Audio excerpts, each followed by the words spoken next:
Es día viernes, es momento del espacio Hieral y para eso lo saludamos a Marcelo Capelo. Marcelo, ¿qué tal? ¿Cómo va? Joel y Carolina te saludan.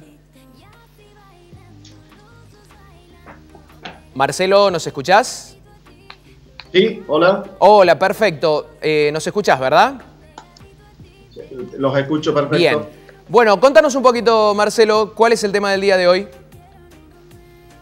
Y podemos hablar de la caída de la actividad conocida esta semana, el PBI, que en realidad cuando se lo mide mensualmente es a través del EMAE, el estimador mensual de actividad económica, que en mayo sería el último dato disponible, cayó un 20,6% interanual.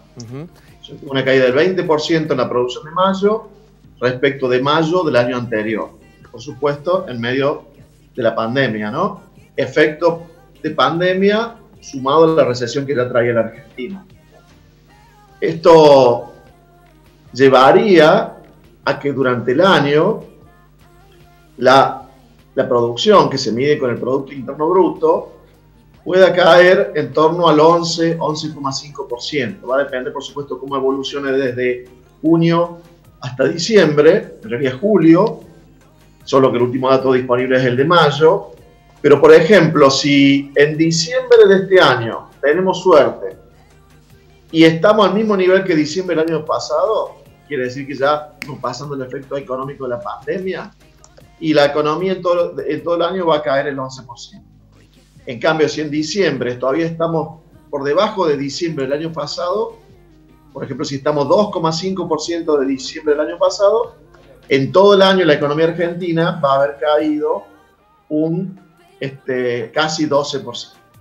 ¿No? Claro. Es mucho, es histórico, es una caída superior a la del 2002, por ejemplo, solo que hay que tener en cuenta que es una recesión que ya venía del 2018, a lo que se le suma el efecto de la pandemia, de la cuarentena, el hecho de que la gente, mucha, no podía salir a trabajar, eso de a poco se ha ido flexibilizando, de todas maneras las secuelas son súper importante. Marcelo, ¿cuál es el margen de corrección, el margen de maniobra que hoy por hoy tiene el gobierno con la situación que bien remarcas vos, de recesión que ya venía del país y obviamente en este contexto de pandemia también, ¿no? Lo que ocurre es que la pandemia y la cuarentena sumó inactividad por decisión gubernamental. Tenemos que cuidarnos, entonces no se puede trabajar en ciertos sectores. Eso sería como lo más fácil de revertir. Simplemente a medida que se vuelva a trabajar, se va revirtiendo esa caída en la producción. Pero ¿qué va a ocurrir? Que no todos van a poder retomar su actividad. Muchos quedaron en el camino, especialmente comercios, algunas pymes. Quedan en el camino, cerraron, no pudieron soportarlo. Y así luego haya de nuevo demanda para que esas actividades quieran reingresar. Supongamos un restaurante que cerró y que acá unos meses vuelve a abrir. Hay muchos costos de cerrar y de volver a abrir. O sea que, aún así, es muy problemático. Claro. Costos con el personal, costos de trámites, cortar la luz, después volver a que te instrumenten la electricidad, el gas, todas cosas que cuestan, que de hecho, lo que podríamos decir que eso se prevea de que ese tipo de trámites sean gratuitos o no han sido por consecuencia de la pandemia. Alguien que tiene que salirse del contrato de PEC y después volver, o con el gas u otro, que por supuesto eso sea gratuito, porque nos ha pasado a muchos que se ha perdido actividad no porque queremos, simplemente que el gobierno decidió acertadamente el inicio de que para cuidarnos entre todos algunas actividades económicas no podían desarrollarse. Claro, claro, claro. Marcelo, la última inquietud antes de cerrar el espacio y relacionado con esto que estabas mencionando. ¿Coincidís con el argumento de algunos especialistas que las economías que no cerraron tanto van a ser las que más rápido se van a recuperar? Digo, porque yo he escuchado, te diría que de las dos bibliotecas. Hay otros que dicen, no, la pandemia nos acaece a todos y pega igual a la economía cerrada de los países y a los que la dejaron más abierta. Bueno, a algunos la dejaron más abierta, les fue bastante mal en lo sanitario, como Inglaterra, el mismo Estados Unidos, Brasil. Pero sí, desde el punto de vista de lo económico, empezaron a mejorar antes. Por ejemplo, Estados Unidos, ya ahí se ha recuperado parte del empleo que se había perdido.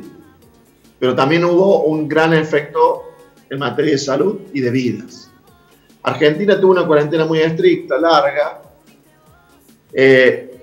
nos fue mejor desde el punto de vista sanitario, se ganó tiempo para mejorar el sistema sanitario, para que haya más camas de unidad de emergencia, para que también se desarrollaran instrumentos que se les llaman de rastreo de casos, aislamiento, para poder empezar a flexibilizar la cuarentena y manejarse luego con ese tipo de programas que algunas provincias me parece que lo han hecho mejor que otros.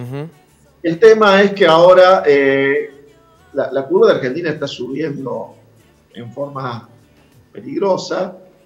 En definitiva, hemos pagado buena parte del costo económico y no sé si vamos a evitar el problema sanitario mayúsculo que han tenido estos países. Cuando uno ve la curva de Argentina ahora, está yendo muy parecida a la de Colombia, que además son países con similar cantidad de población, y aquellos países los cuales nos comparamos en algún momento, como Suecia o Chile, y ya también empezamos a alcanzarlos o a pasarlos en cantidad de casos, no todavía per cápita, pero Argentina está todavía acelerando y esos países están desacelerando. Con lo cual, a lo mejor en lo económico nos fue mal y hay que ver en lo sanitario si al final vamos a poder decir que nos fue mejor que a otros o no. Claro. Si nos pasa esto último, vamos a estar en el peor riesgo. Marcelo, ¿qué tal? Buen mediodía, Carolina te saluda. En Córdoba está habiendo desabastecimiento de productos por esta imposibilidad que tienen los transportistas de ingresar, o mejor dicho, pueden ingresar, pero deben hacer una cuarentena de 14 días, por lo tanto deciden no llegar. Bueno, ¿cuál va a ser el impacto también que va a tener esto en los precios para vos, la falta de muchos productos? Puede ser que suban un poco los precios de sus productos, o lo más factible es que simplemente no se los consiguen. Pero es parte del problema. Si la cuarentena se seguía alargando, si retomamos una cuarentena muy estricta, cosa que va a ser difícil que se cumpla en la práctica, hay productos que no se fabrican y a su vez hay problemas para trasladarse, para transportar. Eso también era bastante previsible. Claro. Yo por ahora no lo vería tanto como un problema para la inflación en el corto plazo, sino de que no vas a conseguir esos productos. Se entiende. Pero por supuesto, si la cuarentena se extendiera mucho, también empezaría a afectar los precios, porque aparecería en todo caso un mercado negro o alguna forma de conseguir esos productos de alguna otra manera pagando más.